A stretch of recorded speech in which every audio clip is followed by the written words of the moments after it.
안녕하세요. 모빅베어입니다. 우리가 놓친 기회는 언제나 나중에 더 또렷해집니다. 나는 왜 그때 비트코인을 사지 않았을까? 라고 질문하셨던 적 없으신가요? 하지만 그 질문은 단순한 투자의 문제가 아닙니다. 세계관의 문제입니다. 또 한 번의 기회가 우리 앞에 있다면요? 우리는 이번엔 볼 수 있을까요? 이 영상은 그 질문에 대한 답을 찾아가는 여정입니다. 왜 비트코인은 위대한가? 그리고 모빅은 왜 또 한 번의 기회가 될 수 있는가? 그 감격을 지금부터 시작합니다. 대부분 사람들은 비트코인을 말하면서 정작 비트코인을 감격한 적은 없습니다. 가격만 보고 규제만 말하고 기술만 따집니다. 하지만 정말 중요한 건 빛의 속도로 가치가 이동했다는 그 한 줄의 혁명입니다. 사토시 나카모토는 비트코인이 가치를 가질 것인가라는 제자들의 질문에 이렇게 말했죠. 비트코인은 금을 통신망을 통해 보내는 것과 같은 기술이다. 그래서 비싼 가격을 가질 수도 있다. 인류는 수천 년 동안 금을 직접 옮기지 못해서 장부와 신뢰 시스템을 만들었습니다. 하지만 비트코인은 그 장부조차 준항 없이 사라지지 않고 누구에게도 의존하지 않고 전 세계를 연결합니다. 하왈라 시스템에 대해 알아볼까요? 한국에서 아버지가 돈을 브로커에게 맡기고 미국에 있는 아들은 비밀번호 하나로 돈을 찾습니다. 실물은 움직이지 않지만 신뢰와 기록이 움직입니다. 비트코인은 이 하왈라 시스템을 디지털로 완성한 구조입니다. 이제 비트코인은 단순한 자산이 아닙니다. 중력처럼 피할 수 없는 투자 대상이 됐고 글로벌 자산 운용사들도 비트코인을 리스크 해지 수단으로 담고 있죠. 수학적으로 담는 게 이익이기 때문입니다. 그런데 그렇게까지 말하면서도 여전히 많은 사람들은 이해 못하겠다고 합니다. 왜일까요? 그들은 더 코인인 비트코인에 감격하지 않았기 때문입니다.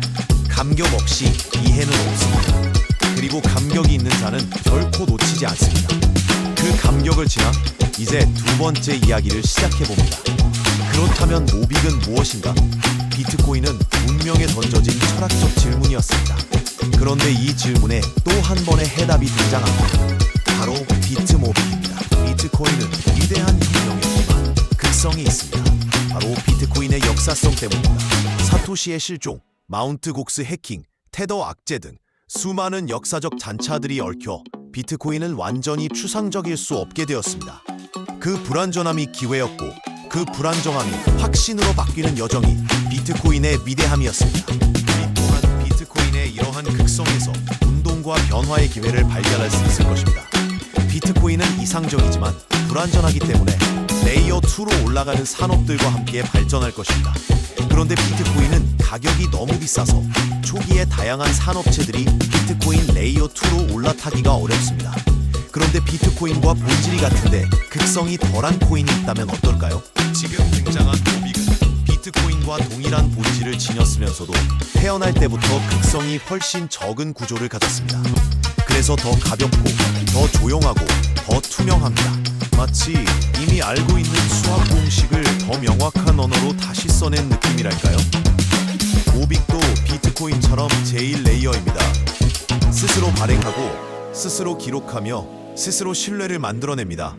중간에 탈 수 있는 플랫폼이 아니라 하나의 독립된 레이어 1 세계입니다. 그 말은 곧 비트코인과 같은 위상을 가진 자리에 두 번째 주자가 등장했다는 뜻입니다. 단지 그 출발은 훨씬 더 정제되어 있고 역사의 진흙탕을 거치지 않았기에 우리는 더 명확하게 더 빨리 이해할 수 있습니다. 비트코인은 극성 속에서 감격을 만들어냈습니다. 하지만 모빅은 감격 이후의 구조를 훨씬 정제된 형태로 보여줍니다. 그건 마치 인터넷을 처음 본 사람이 느끼는 충격이 아니라 인터넷이 세상을 바꾸는 걸 지켜본 사람이 두 번째 혁신에 투자하는 장면과 비슷합니다. 지금 우리는 그 장면에 서 있습니다. 한때 놓쳤던 그 질문에 다시 답할 수 있는 기회입니다. 모빅은 또 한 번의 더 코인일까요? 우리는 왜 비트코인을 놓쳤을까요? 그건 우리가 추세선만 보고 잔차를 보지 못했기 때문입니다. 오태민 작가는 말합니다. 세상은 언제나 잔차로 움직입니다. 무지한 자는 잔차를 인식하지 못하고 어리석은 자는 잔차를 원망하며 현자는 잔차 속에서 기회를 잃습니다. 지금 모빅이라는 잔차가 우리 앞에 있습니다. 아직 사람들은 그게 얼마나 중요한지 모릅니다. 아직 뉴스에도 책에도 금융권에도 없습니다. 하지만 감각 있는 사람들은 느낍니다. 이건 뭔가 다르다 라고 말이죠. 지금은 비트코인이 처음 등장했을 때처럼 명확한 정의도 없고 확실한 로드맵도 없지만 그 구조와 정제된 설계가 말해줍니다. 나는 더 코인의 본질을 알고 있다. 그리고 지금 이 순간에도 어딘가의 서버에서 모빅은 조용히 블록을 쌓고 있습니다. 아무도 보지 않아도 아무도 칭찬하지 않아도 그 자체로 신뢰를 만들고 있습니다. 이러한 비극성의 모빅은 추가로 강력한 무기를 하나 더 가지고 있습니다. 바로 건강한 생태계입니다. 어느 날 문득 이런 질문이 떠오를 때가 있지 않으셨나요? 우리가 사는 이 세계는 왜 이렇게 구성되어 있을까? 법으로, 규제로, 시스템으로 뒤덮인 세상. 우리가 가진 자산조차 진짜 우리 것일까요? 은행이 닫히면 인출도 못하고 정부가 법을 바꾸면 보호받지도 못하는 이 구조는 과연 언제까지 지속될 수 있을까요? 지금 이 시대는 자본주의와 민주주의가 충돌하는 시기입니다.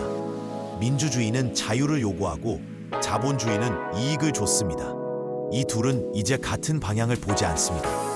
그래서 우리는 대안을 상상해야만 합니다. 단지 돈을 벌기 위한 코인이 아니라 관계를 기반으로 한 신뢰망, 국가의 통제를 벗어난 새로운 질서, 그 안에서 자산을 지키고 다음 세대에게 연결할 수 있는 구조를 말이죠. 모빅 생태계는 그 생상의 시작입니다.